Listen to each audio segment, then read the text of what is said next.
अभी महापुरुष से मिलकर सुबह बोलेंगे, एक तू ही निरंकार मैं ते सहना मैनू बख्श लो।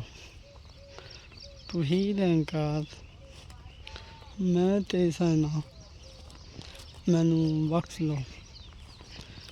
तू ही निरंकार मैं तेरे सरना मैनू बख्श लो। तू ही निरंकार मैं ते सहना मैनू बख्श लो।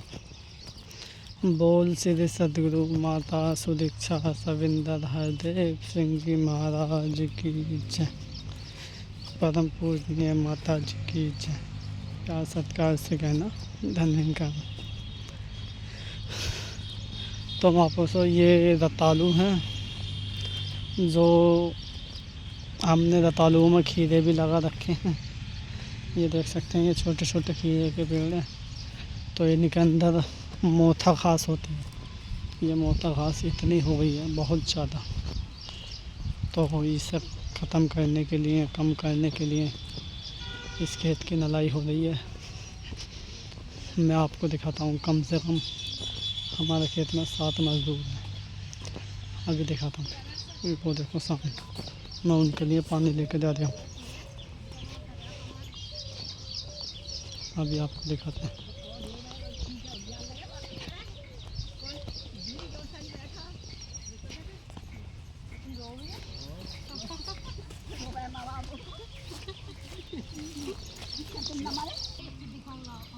बातों में जब हम बर्बाद है जो मंदिर बनाते बनाते ये नलाई हो रही है।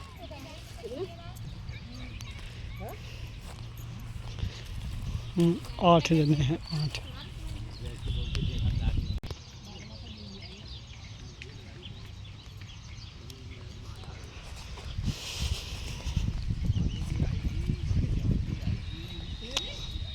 तो ये मैंने आपको दिखाया कि किस तरह से नलाई हो रही थी। तो ये सिर्फ जो मोथा घास होती है ना, ये नलाने के बाद भी दोबारा जम के आ जाती है। वो क्यों? इसके नस बहुत लागू होते हैं। जैसे कि ये हमने 2-4 दिन पहले नलाया था, ये अब फिर दोबारा जम के आ गया, फिर दोबारा नलाई। ऐसा है जैसे कि दोबारा नला दें। तो कहने का मतलब यही है कि इसकी जड़ ख़त्म नहीं होती है। अगर हम जड़ से निकालेंगे तभी ख़त्म होएगा, अन्यथा नहीं ख़त्म होता है। जैसे कि ये घास है, ये बाज घास है, ये फूल घास है। इस तरह की जो घास होती है वो तो ख़त्म हो जाती है, बट ये मोथा घास ख़त्म नहीं होती। तो कहने का भाव यही है, जब तक हम खेती की देख रेख नहीं करेंगे तो पैदा अच्छे से नहीं होने की। हम टाइम से नलाई, भराई या खाद जो भी हम देंगे, उसके बाद ही हमारी फसल तैयार होती है, फसल अच्छी होती है। और फसल को अच्छी करने के लिए उसकी देख रेख करनी बहुत ज़रूरी है। जैसे कि हमारा शरीर है, अगर हम अपने शरीर को टाइम से स्नान ना करें, उसकी देख रेख ना करें, खवाई पिवाई ना करें, तो हमारा शरीर एक कंकाल की तरह हो जाएगा। वैसे ही खेती का मामला है।